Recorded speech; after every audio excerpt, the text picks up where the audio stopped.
I've heard a lot about the motorcycle live show in Birmingham, and this is the first year I managed to get down there, so here's what I thought. I was pretty interested in visiting the helite stand, and it was actually the first one I saw when I walked in there.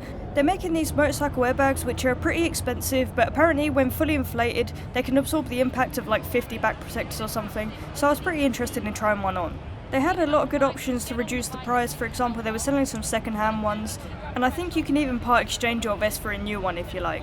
Unfortunately, they didn't have any second-hand ones in my size, but they did offer me a pretty significant discount on a new one, and after a demonstration I was convinced, so I picked one up. You can see that it takes a decent amount of force to inflate the bag, so you're not going to step off your bike and accidentally set it off, but once inflated it puffs up really nice and it's rock solid. It also doesn't hurt, it was just loud and I kinda wasn't expecting it. Unfortunately, after getting it home and trying it over my helmet, I found that I couldn't really move my head around freely, so I plan on returning the vest. It's a real shame because I think they're really good, but it just didn't fit me properly. So after buying my airbag, I set about finding a bike worthy of it and settled upon the Hayabusa. I think this will suit my high-vis vest quite nicely. Goes without saying that this is an absolute beast of a bike, and seeing one in person is even more impressive.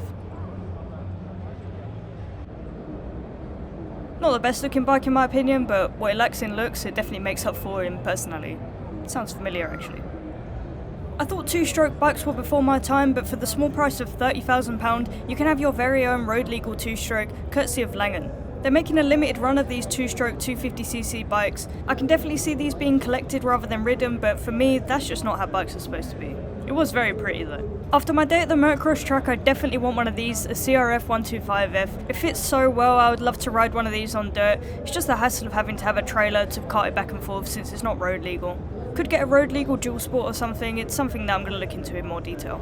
If the Hayabusa is out of stock, I can always grab myself a ZH2 instead. It's actually crazy how similar this feels to my Z400, apart from it obviously being a lot bigger. I'm not really one for brand loyalty, but I do really love the Z series of bikes. I could buy one of everything they sell. Or just one of everything on the Kawasaki stand itself.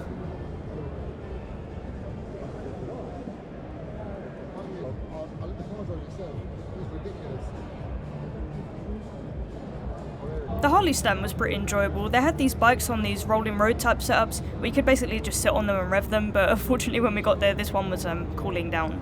Also, not sure what's up with this electric bicycle they're selling, but it costs $4,500, which seems a little bit expensive to me. Tell you what though, if you do a lot of long distance touring, surely it doesn't get much comfier than this. Part of me says at this point just buy a car, but I'm sure your pillion would thank you if you get one of these. Or even better, one of these. I can imagine these being really fun to ride actually, especially if you live in the canyons or something. Does this count as a motorbike? It's a bit of a weird one, let me know what you guys think.